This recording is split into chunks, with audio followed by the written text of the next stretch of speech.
बिस्मिल्लाहिर्रहमानिर्रहीम। अस्सलाम वालेकुम students, I am Wajid Ali combo, your chemistry teacher. Student, आज हम तीसरा लेक्चर एटॉमिक स्ट्रक्चर चैप्टर का, और हमारा लेक्चर है discovery of proton. Discovery of proton या ये भी ना डिस्चार्ज ट्यूब एक्सपेरिमेंट भी आप इसको डिस्चार्ज ट्यूब एक्सपेरिमेंट ही लेंगे। This is also the discharge tube experiment, ये भी डिस्चार्ज ट्यूब एक्सपेरिमेंट ही है। और ये परफॉर्म किया था सबसे पहले 1886 में एक साइंटिस्ट, उसका नाम है यूजीन, मैं ई लिखता हूं, EUGENE, Eugene Goldstein, STEIN, Stein, Eugene Goldstein. उसने पहले ये experiment perform. This is also experiment very much similar to that of cathode rays production experiment। इसमें जो हमारे पास कैथोड रेज के साथ साथ पॉजिटिव रेज भी प्रोड्यूस होती है। ये इसमें ना पॉजिटिव रेज प्रोड्यूस होती है, पॉजिटिव रेज।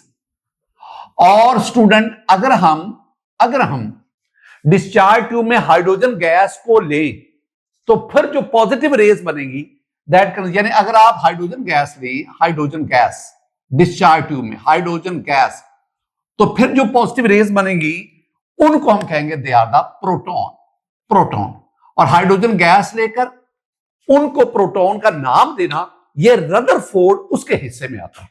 बहरहाल, तो प्रोटॉन चूंकि पॉजिटिव रेज जिनको हमने प्रोटॉन कहा हाइड्रोजन गैस की सूरत में, और कोई गैस नहीं, सिर्फ हाइड्रोजन गैस, इसलिए हम इसको डिस्कवरी ऑफ प्रोटॉन भी कहते हैं। पहले अपरेटस क्या है, वर्किंग क्या है, आपको अगर आपने ना लास्ट लेक्चर दोनों सुने हैं, समझे हैं, याद किए हैं, तो ये सारी बातें आपके लिए कतई कोई प्रॉब्लम नहीं होगा। सिर्फ ये बातें आपको समझानी, ये कोई नहीं होगी, ये कुछ नहीं मुश्किल है। मसलन ये आपके पास डिस्चार्ज ट्यूब है, ये मेरे पास डिस्चार्ज ट्यूब है।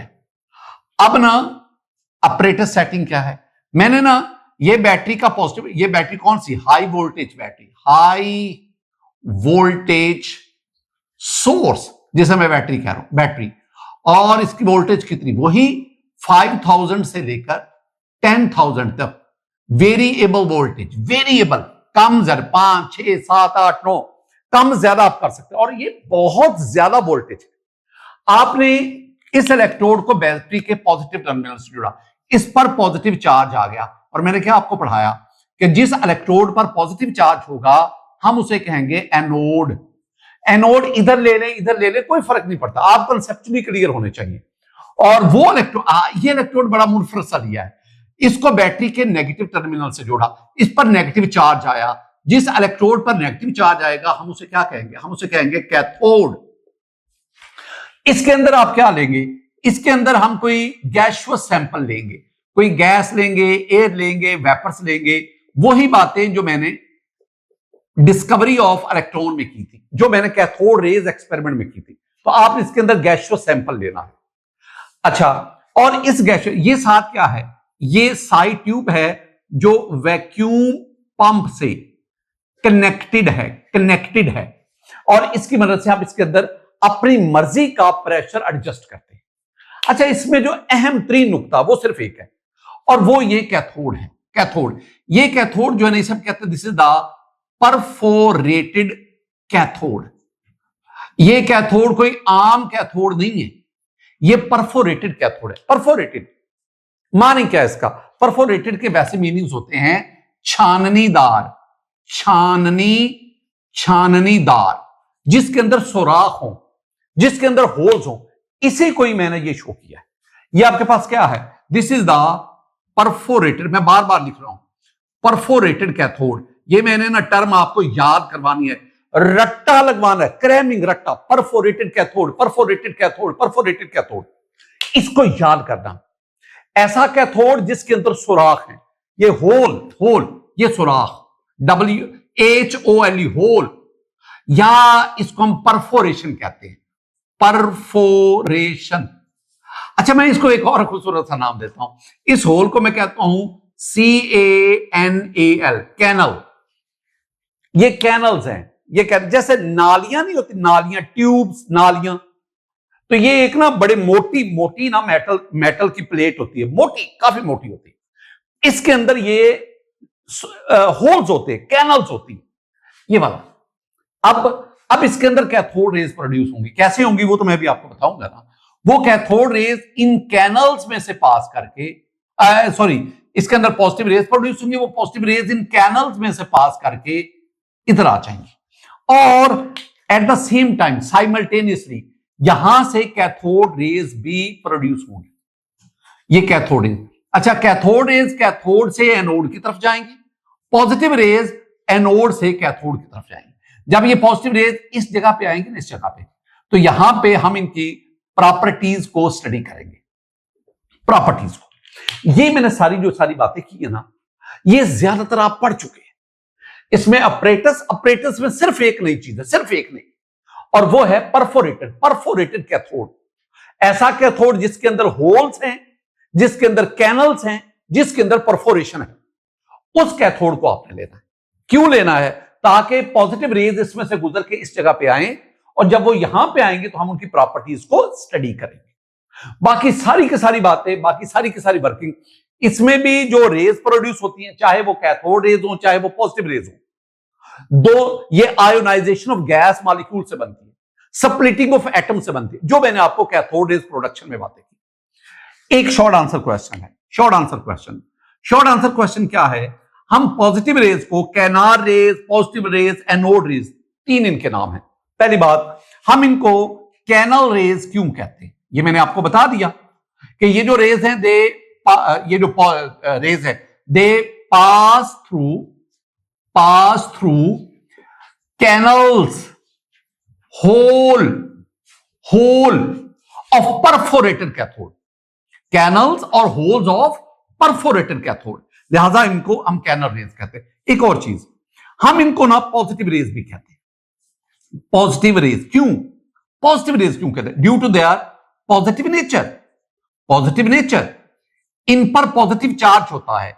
ये इलेक्ट्रिक फील्ड में नेगेटिव प्लेट की तरफ बेंड कर जाती है, पॉजिटिव चार्ज होता है, और पॉजिटिव चार्ज की वजह से हम इनको हम बाद बुक्स में एनोड रेज भी कहते हैं। एनोड तो फिर उसकी रखा, जैसे इनको हमने कैथोड कहा, तो इनको हम एनोड कहेंगे। तो जो कैथोड से एनोड की तरफ आती है, कैथोड रेज, और जो एनोड से कैथोड की तरफ जाती है, उन्हें एनोड रेज। ये तीनों नाम, ये पहले वाला आपसे short answer question. Reason for production, ये क्यों बनती हैं आपको पहले बता चुका हूं। भला क्या मैंने आपको बताया? मैंने आपको ये बताया कि ये आपके पास होता भला क्या है कि इसमें डिस्चार्ज ट्यूब के अंदर आपके पास ये गैस के एटम्स हैं, एटम कह लो या मॉलिक्यूल कह लो, ये मैं आपको बता रहा हूं। इधर आपने ये वही ना परफोरेटेड कैथोड लिया, ये कैथोड है, परफोरेटेड है, अब सुराख इसमें खुद कर लेना। और इधर आपके पास ये क्या है? ये एनोड है, इस पे पॉजिटिव चार्ज है, ये पॉजिटिव चार्ज है। अब मैंने आपसे क्या कहा था? कैथोड रेज समझाते वक्त क्या कहा था कि कैथोड से कुछ पार्टिकल्स निकलते हैं, उनको हम कहते हैं इलेक्ट्रॉन्स। ये इलेक्ट्रॉन्स हैं। अब इन इलेक्ट्रॉन्स ने एनोड की तरफ आना होता है। अब ये जो गैस है जो आपने इसके अंदर फिल की हुई, लो प्रेशर पर, वेरी लो प्रेशर पर, 0.01 टॉर पर, 0.01 टॉर पर, वेरी लो प्रेशर। अब ये इलेक्ट्रॉन इस गैस के एटम से टकराते हैं। जब ये टकराएंगे तो यहां से इलेक्ट्रॉन को नॉकआउट करेंगे। अब जब इलेक्ट्रॉन को नॉकआउट हुआ, किसी एटम से लॉस ऑफ इलेक्ट्रॉन को हम क्या कहते हैं? आयोनाइजेशन। इसका मतलब है इसके अंदर जो गैस है उसकी आयोनाइजेशन होगी। उस आयोनाइजेशन के नतीजे में आपके पास इसके अंदर बड़ी खूबसूरत, मैं बात करने जा रहा हूं, बहुत खूबसूरत, तीन चीजें बनती है स्टूडेंट। इस डिस्चार्ज ट्यूब के अंदर तीन चीजें बनती हैं। एक, आपके पास इलेक्ट्रॉन्स आ गए। कौन से इलेक्ट्रॉन्स? एक वो जो कैथोड से निकले, और एक वो जो आयोनाइजेशन के नतीजे में आए। एक तो आ गए इलेक्ट्रॉन्स। दूसरा, जब किसी एटम से इलेक्ट्रॉन निकल जाता है तो एटम के बाकी हिस्से को कहते हैं हम आयन। कौन सा? कैटायन। तो बाकी आपके पास आ गए कैटायंस। तो इलेक्ट्रॉन्स भी आ गए, कैटायंस भी आ गए। एक और बड़ी खूबसूरत बात, वो बोला क्या बेटा जी, इसके अंदर जितने आपने गैस के एटम या मॉलिक्यूल लिए हैं, सब के सब आयोनाइजेशन नहीं होती। कुछ आपके पास अनआयोनाइज्ड फॉर्म में भी रहते हैं। अनआयोनाइज्ड, यानी आपके पास अनआयोनाइज्ड को हम कहते हैं न्यूट्रल, जिनमें से इलेक्ट्रॉन का लॉस नहीं हुआ, न्यूट्रल एटम्स भी बचे। इसका मतलब है कि आपके पास इस गैस के अंदर आयोनाइजेशन के बाद ये तीन चीजें बन जाती हैं। ये तीन चीजें, इलेक्ट्रॉन्स, कैटाइंस और न्यूट्रल अनआयोनाइज्ड एटम, इनके मिक्सचर को हम कहते हैं प्लाज्मा। ये लफ्ज आपको बताना था, प्लाज्मा। इसका मतलब है इस डिस्चार्ज ट्यूब के अंदर मैटर प्लाज्मा की सूरत में पाया जाता है। अब क्या होगा, अब ये जो इलेक्ट्रॉन्स है ना, ये इलेक्ट्रॉन्स ये क्या होंगे, ये इलेक्ट्रॉन्स कैथोड से एनोड की तरफ जाएंगे। ये electrons, the stream of these electrons that is called the cathode rays. और इसके बरक्स ये जो कैटाइन है ये एनोड से कैथोड की तरफ आएंगे और इनकी स्ट्रीम को हम कहेंगे पॉजिटिव रेज। और जब ये इन कैनल्स में से पास करेंगी तो आप इनको दूसरा नाम क्या देंगे, कैनल रेज भी हम कहेंगे। स्टूडेंट, ये इनकी प्रोडक्शन, आप यूं भी कह सकते हो ना, ये मेटल का एटम है, ये वो इलेक्ट्रॉन है जो इसके ऊपर स्ट्राइक कर रहा है। अब क्या होगा, मेटल से एक इलेक्ट्रॉन का लॉस हुआ और अब आपके पास कितने इलेक्ट्रॉन बन गए, 2। ये मेटल का एटम है, ये जो इसके अंदर एटम थे, ये वो इलेक्ट्रॉन है जो कैथोड से अमिट हुआ था, वो इलेक्ट्रॉन जिनकी इन गैस मॉलिक्यूल पर बम्बारमेंट हुई थी और उसके नतीजे में आयोनाइजेशन से ये कैटाइन बना तो और ये इलेक्ट्रॉन बने। तो इलेक्ट्रॉन्स भी आ गए, कैटाइन भी आ गए। और कुछ ऐसे एटम या मॉलिक्यूल हैं जिनकी आयोनाइजेशन नहीं हुई, जिनमें से लॉस ऑफ इलेक्ट्रॉन नहीं हुआ, वो न्यूट्रल फॉर्म में रहे। और इन तीनों के मिक्सचर को तीनों के, जिसमें न्यूट्रल एटम बहुत कम मिकदार में है, इनके मिक्सचर को हम क्या कहते हैं, प्लाज्मा। तो इसका मतलब है कि डिस्चार्ज ट्यूब में क्या होता है, कैथोड रेज और पॉजिटिव रेज साइमल्टेनियसली एक ही वक्त में प्रोड्यूस होती है। Student, properties very simple. पहली properties, effect of electric and magnetic field. जब आप पॉजिटिव रेज आ गई, अब यहां पे इलेक्ट्रिक फील्ड अप्लाई करें, पॉजिटिव नेगेटिव प्लेट रखें, they bend towards the negative plate, negative. तो बेंडिंग टुवर्ड नेगेटिव प्लेट, मैंने क्या कहा, bending towards negative plate, it shows that they carry the positive charge, कि इन पर पॉजिटिव चार्ज होता है, पॉजिटिव चार्ज। बेटा जी एक और बात, स्ट्रेट लाइन मोशन, ये बहुत सिंपल सी बात है कि कैथोड रेज वो कैथोड से एनोड की तरफ और ये पॉजिटिव रेज उसके बिल्कुल अपोजिट स्ट्रेट लाइन में मूव करती है। जैसे cathode rays straight line motion show करती है, पॉजिटिव रेज भी, लेकिन ये स्ट्रेट लाइन मोशन इनकी क्या होती है, opposite to the cathode rays के बिल्कुल ऑपोजिट ये मूव करती हैं। तीसरी जो प्रॉपर्टी वो हमारे पास है, प्रोड्यूस फ्लैशेस। अब जरा सुनना, अगर आप ये वाली है ना डिस्चार्ज ट्यूब, ये डिस्चार्ज ट्यूब उसकी वॉल है, आपने क्या करना है, इस वॉल के ऊपर यहां पे जिंक सल्फाइड, ये जिंक सल्फाइड ना ब्लैक कलर का पेंट होता है, ब्लैक कलर का, आप जिंक सल्फाइड से इसको कोट कर लो, पेंट कर दो जिंक सल्फाइड से। अब ये पॉजिटिव रेज यहां जाके टकराएंगी, जब स्ट्राइक करेंगी यहां पे फ्लैश प्रोड्यूस होगा, चमक। वैसे तो ये हमें नजर नहीं ना आती, तो जब जिंक सल्फाइड, ये मैंने कहा प्रोड्यूस फ्लैश किसके ऊपर, जिंक सल्फाइड कोटेड सरफेस, उससे टकराएंगी और ये फ्लैश प्रोड्यूस करेगी। स्टूडेंट, ये जो मैंने आपको बातें समझाई है ना, ये कोई मुश्किल बातें नहीं है, ये बिल्कुल आसान बात है। अब जरा सुनना मैं क्या कहता हूं। अब जरा केमिस्ट्री को मैं कहता हूं ना कि पढ़ना नहीं, हमने सीखना है। अब जितनी में मैं बातें करूंगा इनका एफएससी से तो तल्लक है ही है, लेकिन ये आपके एंटी टेस्ट उसको भी बुनियाद फराहम करेंगे। जरा सुनना मैं क्या कहता हूं, मेरी बातों को वेटेज दीजिएगा, मैं क्या कह रहा हूं। पहला मैं आपसे ना, पहली जो मेरी गुफ्तगू होगी उस गुफ्तगू में स्टूडेंट मैं पहली गुफ्तगू में इसके अंदर हाइड्रोजन गैस लेता हूं, ये मेरी बात को ज़हन में रखना है। हाइड्रोजन गैस, इसको मैंने डिस्चार्ज ट्यूब में लिया, हाइड्रोजन गैस। और हाइड्रोजन के 3 किस्म के आइसोटोप्स है ना, प्रोटियम, ड्यूटियम, ट्रीटियम, लेकिन मैं प्रोटियम की बात करूंगा क्योंकि प्रोटियम अबंडेंटली एग्जिस्ट करता है, बहुत ज्यादा पाया जाता है। तो मेरे पास ये प्रोटियम है। अगर आप हाइड्रोजन के इस एटम को देखें जिसे मैं प्रोटियम कह रहा हूं, इसके न्यूक्लियस में एक प्रोटॉन है और बाहर एक इलेक्ट्रॉन है। ये हाइड्रोजन का एटम हुआ। लो जी, मैंने हाइड्रोजन एटम को डिस्चार्ज ट्यूब में लिया। अब जरा गौर से देखना, ये मैं एक एटम लेता हूं आपको समझाने के लिए। वैसे तो इसके अंदर एक एटम नहीं था, वैसे तो अंदर इसके अंदर बहुत सारे खरबों के खरबों एटम मौजूद है। मैं तो एक एटम की बात करता हूं। अब हुआ क्या भला? हुआ ये कि ये आपके पास कैथोड है ना, यहां से इलेक्ट्रॉन निकला, यहां से इलेक्ट्रॉन्स निकलेंगे। ये इलेक्ट्रॉन्स हैं, इलेक्ट्रॉन्स। अब ये इलेक्ट्रॉन जो है ना, ये जाके इससे स्ट्राइक करते हैं। जब स्ट्राइक करेंगे तो हाइड्रोजन एटम से इस इलेक्ट्रॉन को नॉक आउट कर देंगे। अब आपके पास दो इलेक्ट्रॉन बन गए, एक वो इलेक्ट्रॉन जो स्ट्राइक, जो टकरा रहा है, कोलाइडिंग इलेक्ट्रॉन, और एक वो इलेक्ट्रॉन जो यहां से, जब इलेक्ट्रॉन निकल गया ना, अब ये एटम नहीं रहा।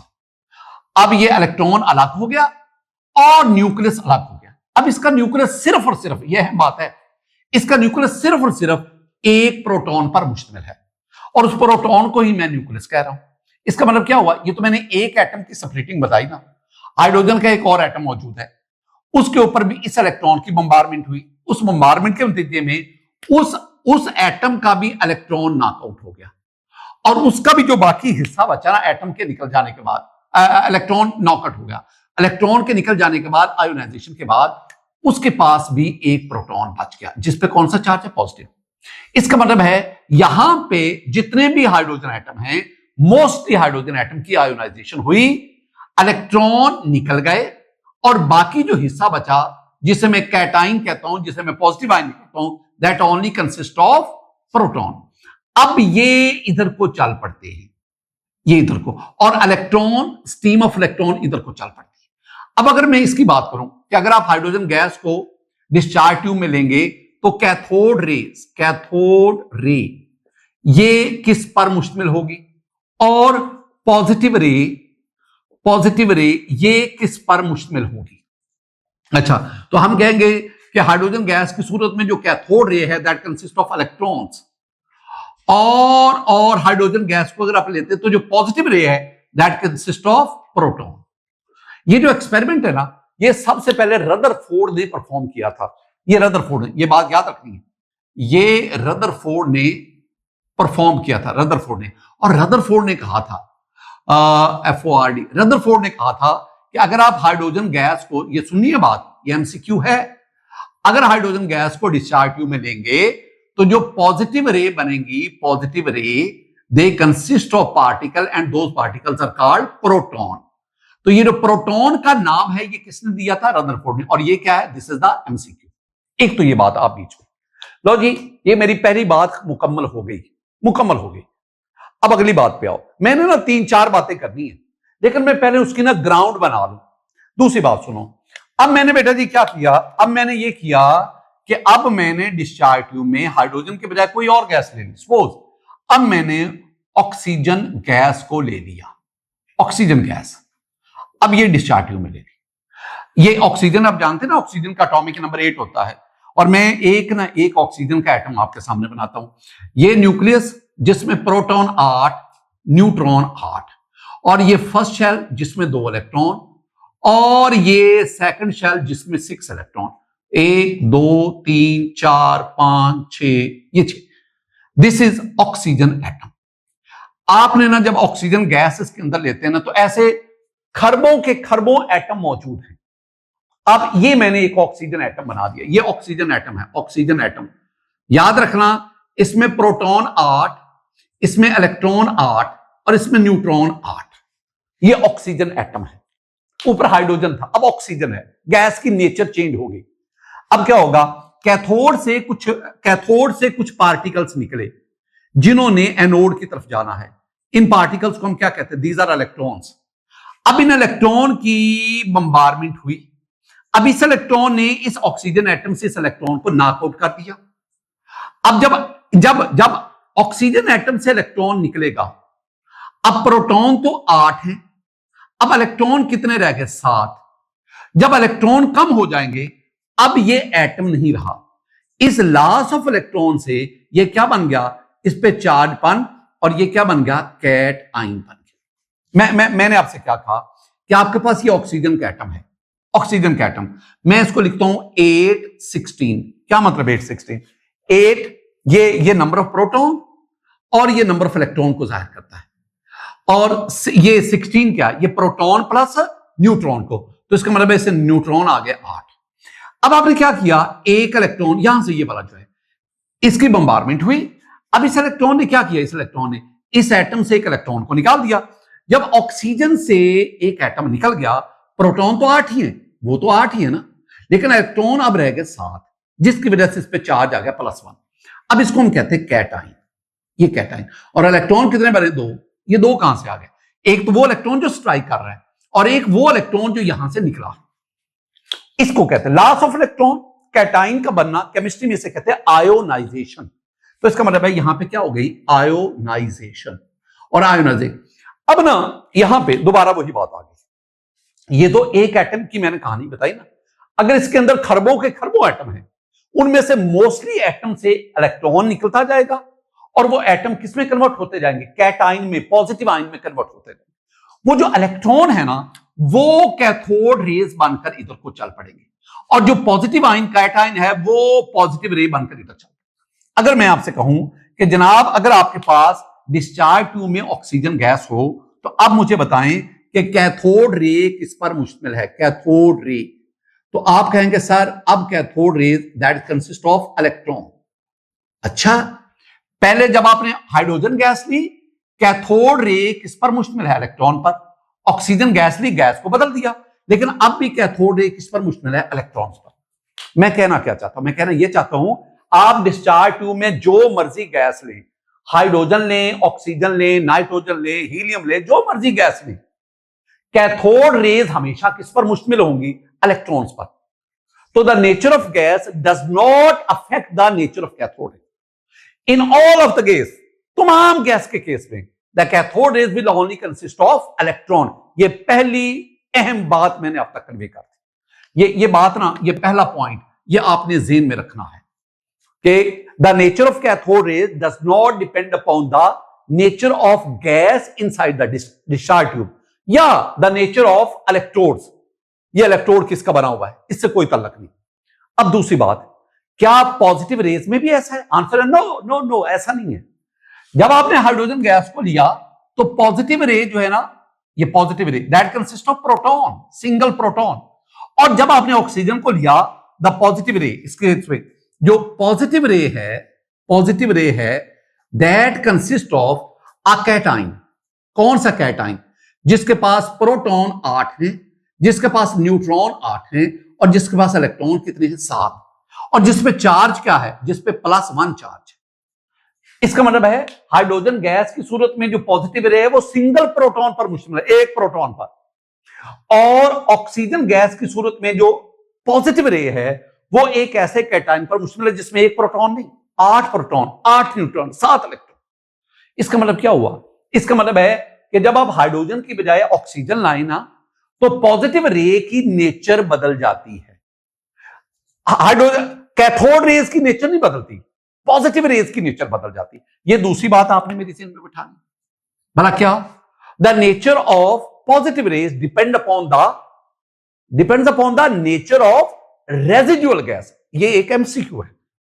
इसका मतलब है अगर आप एक से गैसेस डिफर करते जाएंगे तो कैथोड रेज तो इलेक्ट्रॉन ही होंगे, लेकिन पॉजिटिव रे की नेचर चेंज होती जाएगी।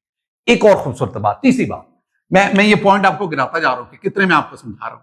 मैंने 4 बातें करनी है। तीसरी बात हम कहें कि हम ना हाइड्रोजन गैस को लेते हैं कैथोड रेज में, ले लिया हाइड्रोजन गैस को, ये हाइड्रोजन गैस को ले लिया। जब हम हाइड्रोजन गैस को लेते हैं तो पॉजिटिव रे electron, cathode rays electron, positive रे प्रोटॉन। तो वो कहते हैं, सवाल क्या है जनाब, जब आप हाइड्रोजन गैस को डिस्चार्ज ट्यूब में लेते हैं तो जो कैथोड रेज हैं और पॉजिटिव रेज हैं, इनकी E/M वैल्यू, इसको कंपेयर करो। कब मैं करूं कंपेयर? जब आप हाइड्रोजन गैस को किसमें लेते हैं, तो मैं सिंपली वाला क्या कहूंगा, मैं कहूंगा जनाब जब मैं हाइड्रोजन गैस को लेता हूं ना, तो कैथोड रे इलेक्ट्रॉन है, पॉजिटिव रे प्रोटॉन है। तो इसका मतलब क्या हुआ कि अगर मैं कैथोड और पॉजिटिव रे की E/M वैल्यू को कंपेयर करना चाहता हूं, तो मैं सिंपली इलेक्ट्रॉन और प्रोटॉन की ई ओवर एम वैल्यू को कंपेयर कर लो। अब मैंने बोला क्या करना है, मैंने इलेक्ट्रॉन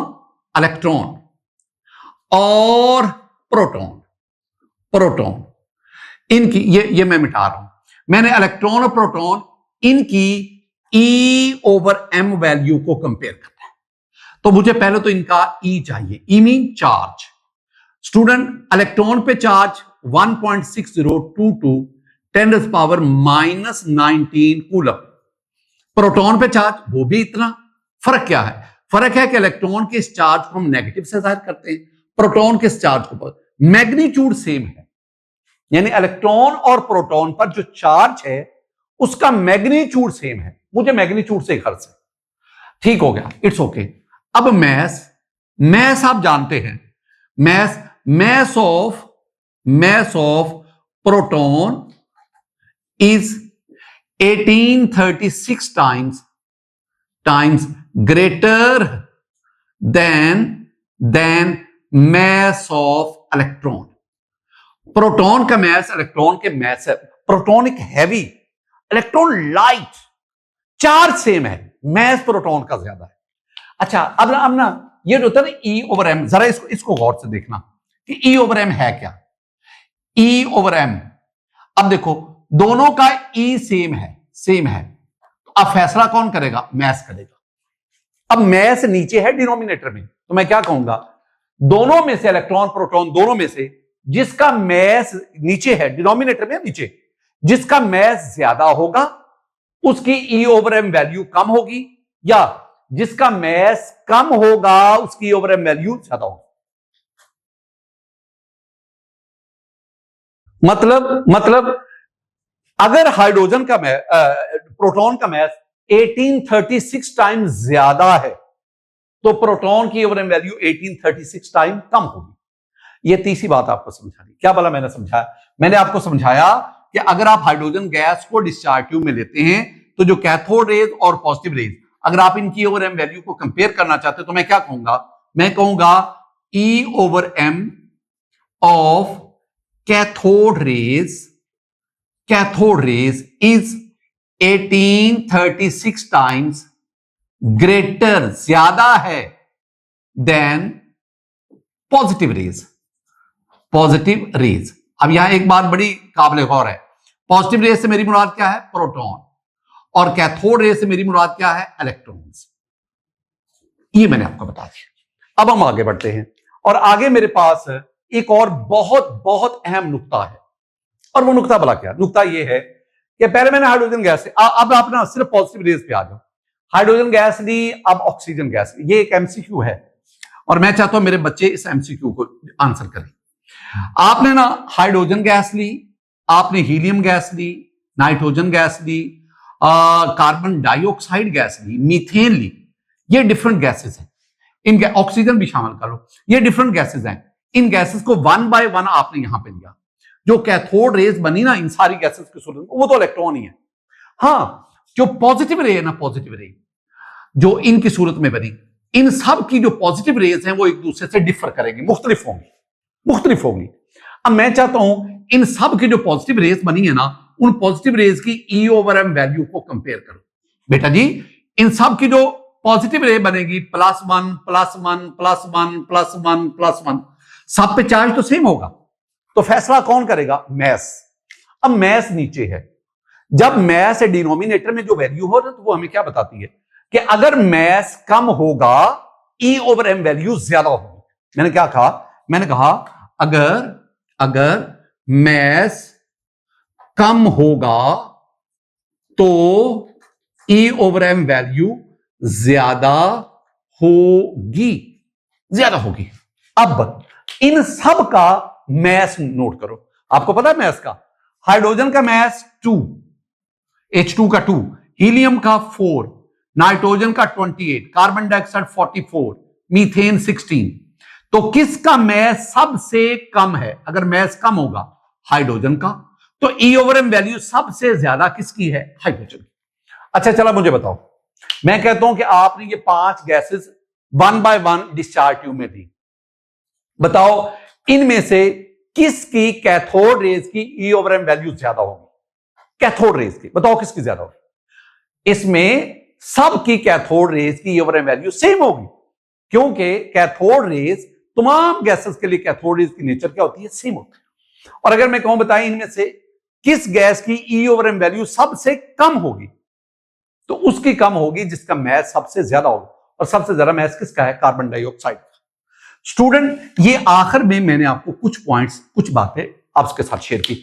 ये कंसेप्ट हैं, ये वो बातें हैं जो मैंने आपको समझा दी है, ये वो बातें हैं जो आपने सीखनी है, पढ़नी नहीं है, सीखनी है।